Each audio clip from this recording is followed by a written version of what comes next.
Hello everyone! This video is for business owners who are looking to hire developers to build their website, but they are not sure whether they should go with WordPress or Webflow. If you are wondering whether to build your website with Webflow or WordPress, you are not alone. In this video we'll break down the key differences across several core areas to help you decide which tool might be better fit for your needs. Before that, quick intro. I'm the founder of the Kumi no-code agency. We help startups to get their MVP fast to the market. Today we'll compare Webflow and WordPress over these areas: design and customization capabilities, code optimization and cleanliness, ease of content management and updates for clients, hosting, website speed and SEO, plugins and third-party apps, backend functionality, security, e-commerce, development cost, pricing, i.e. subscriptions. The goal is to see which tool is better when it comes to no-code website development. As someone who has used WordPress for over 7 years and switched to Webflow 3 years ago, I have first-hand experience with both. While I'll still manage some WordPress websites and occasionally build them when the client insists, my personal preference leans towards Webflow, and here's why. Design and customization.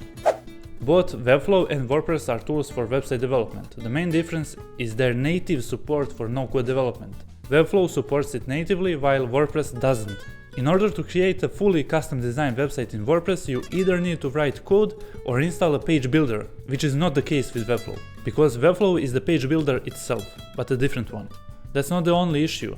You actually need to make a decision which plugin to use, because there are many. For example, the most popular are Elementor, Divi, Oxygen or Bricks. The one I've been using most is Elementor, which is actually the most popular page builder. So during the video I'll focus on that one when comparing it with Webflow. While these plugins make customization easier, they rely heavily on drag and drop mechanics and can have limitations.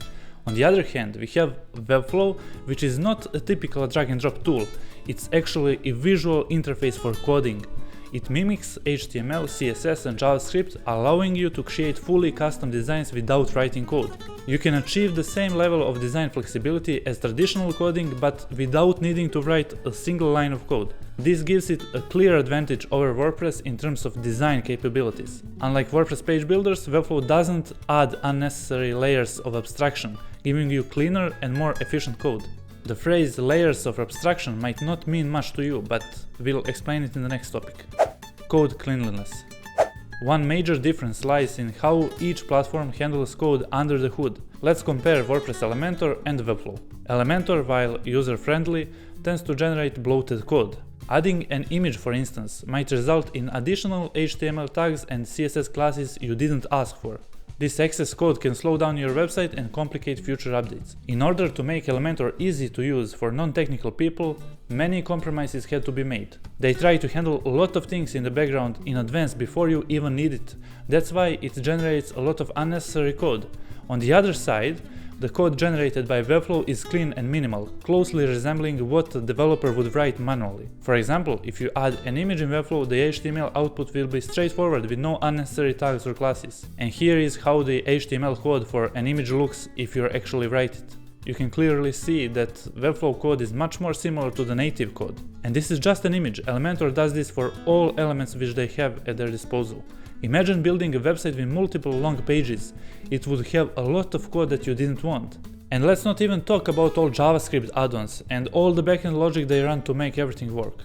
Here is an example of a bit more complex page with multiple elements. You can clearly see the difference. Ease of content management and updates for clients.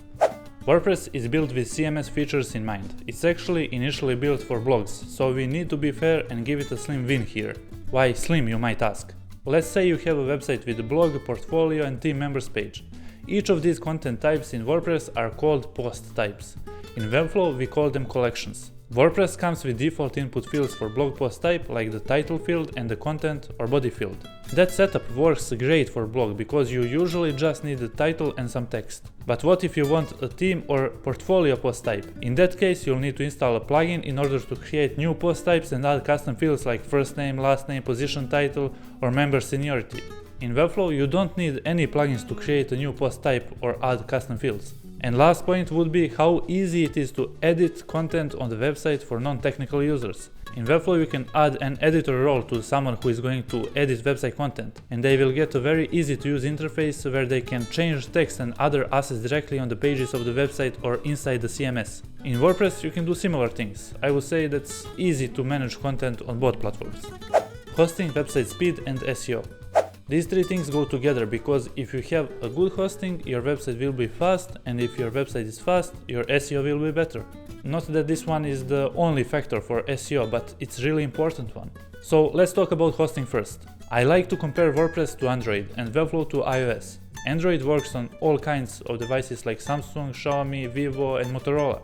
In order to make it work everywhere, they had to make some trade-offs with how smooth and secure it is. On the other hand, iOS is made only for Apple devices. Since it's built specifically for their own hardware, they can make it work perfectly with both hardware and software. It's the same with WordPress and Webflow. WordPress is open source and can be installed on any web server. Webflow, on the other hand, only works on their own servers, which are specially optimized for it. That's why Webflow's hosting is often better than most WordPress hosting options at the same price. When it comes to hosting, you could say that with WordPress you can own your server and codebase, while with Webflow you can't because the servers are owned by Webflow. And that's true, but Webflow lets you export your website and CMS content if you want to host it somewhere else or keep a local backup. Now we know that hosting affects SEO and that Webflow has an advantage here. What about other technical SEO factors? To set up your WordPress website with the best SEO structure, you'll need to write custom code or install SEO plugin like Yoast or RankMath. If you want to compress or minify website's code or cache pages, you'll need a plugin like WP Rocket. But in Webflow, you don't need any plugins to do these things. Another important SEO factor is that the website page is loading under 2 seconds. That goal can be accomplished on both platforms, but the process to get there is a lot different. With WordPress, you need to worry about who is hosting your website, do you have a CDN, or do you have to integrate it, image optimization, code minifying, plugins, etc. I think we can agree that Webflow's hosting and initial SEO setup are much better. Webflow has apps, and these are not to enhance your website customization or functional abilities, but to integrate with third-party softwares such as Google Analytics, Typeforms, HubSpot, MailChimp, Zapier, or Make. Webflow developers rarely use these apps because it's really easy to add code snippets to integrate. At our agency, we rather add code snippets to integrate with third-party software than to use pre-built apps. WordPress has multiple plugins for each feature you want to add to your website. Some plugins are free and some are paid. The downside of using WordPress is that it often requires many plugins. The more plugins you have, the higher the chance of vulnerabilities. These plugins also need frequent updates. A common issue with WordPress is that when you update a plugin, it can conflict with others. This can break your website and you'll need to spend time figuring out how to fix it. Each new feature you want to add to your website, you either need to write custom code or install a plugin. That's how WordPress works. In Webflow, you rarely do that. Backend functionality. To be fair, WordPress does have its advantages. It's open source and written in PHP, which gives you full control over the code. You can modify it, upgrade it, and customize it however you want. You can even create your own plugins to add functionality that fits your specific needs. The level of flexibility is one of the biggest strengths of WordPress. On the other hand, Webflow isn't open source. You don't have access to its backend code, which means you can't modify it directly. While this might seem like a limitation, also means there's less risk of breaking things as Webflow platform is tightly controlled and optimized.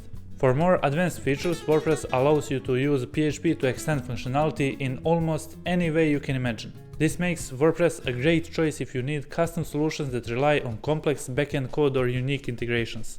However, Webflow isn't completely limited when it comes to advanced functionality. By combining Webflow with tools like Wiz, Xano, and some JavaScript, you can build powerful web apps with nearly unlimited possibilities. Here is how it works. Xano is a no-code tool that handles databases and backend logic. It allows you to create complex systems without writing traditional backend code. Wiz serves as connector between Webflow and Xano, enabling you to integrate dynamic functionality into your Webflow projects. And JavaScript, of course, can add custom interactivity and features where needed. This combination makes Webflow a strong contender for modern web app development. For example, if you're building SaaS product, Webflow with Wiz and Xano could be a better choice than WordPress. With Xano acting as a central database, you can use it as the single source of truth for your data. This setup allows you to build not just a website but also Android and iOS apps that connect to the same backend. This unified system can save time and resources, especially for projects that need to work across multiple platforms. In the end, the right choice depends on your project needs. WordPress is ideal if you need complete flexibility and custom coding, while Webflow, paired with tools like Wiz and Xano, offers a streamlined and modern approach to building feature-rich web applications. Security. WordPress is open source and free, which is one of the main reasons people love it, but sometimes free things can end up costing more in the long run. Here's the thing, anyone can create WordPress plugin and publish it. This means that no WordPress website is entirely built by one person. A developer might build a website, but then plugins created by various developers are added for additional functionality. While these plugins are often tested before being released, the level of testing varies. We can't always be sure how thoroughly they've been checked for vulnerabilities. What we do know is that new vulnerabilities in WordPress plugins are discovered almost daily, giving hackers opportunities to exploit them. Webflow, on the other hand, is entirely owned and controlled by a single company. They perform regular penetration testing and code reviews to ensure that their platform is as secure as possible. This centralized approach makes Webflow a safer choice, and it's built with security in mind from the ground up. It's also worth noting that WordPress security isn't just about the plugins. Even if your plugins are secure, your website can still be hacked if your web server isn't properly protected. Securing a WordPress website often means installing additional security plugins. While these plugins can help, adding more plugins can also introduce new risks and make the site harder to maintain. Personally, I find this process frustrating and unnecessary. With Webflow, you don't need to worry about these extra steps. Webflow handles all aspects of security, including hosting and server protection. They continuously monitor and update their system to minimize the risk of being hacked. As a result, the chances of Webflow site being hacked are much slimmer compared to WordPress. E-commerce. When it comes to e-commerce, Webflow is good for some small e-commerce websites, but I have to admit that WordPress with WooCommerce plugin is much better, and that Webflow simply can't compete here. Development costs. The cost of development can vary depending on the project, but generally speaking, building a website on Webflow tends to be more affordable compared to WordPress, and here's why. When working with WordPress, there are several steps and tasks that need to be done besides core development, and these include setting up hosting, installing WordPress, installing page builder, installing plugins, regular plugin updates and testing. So you need to research, choose and pay for the hosting provider. Then you have to configure your hosting environment to support your WordPress project. After setting up hosting, you need to install WordPress, which can involve additional setup depending on the hosting provider.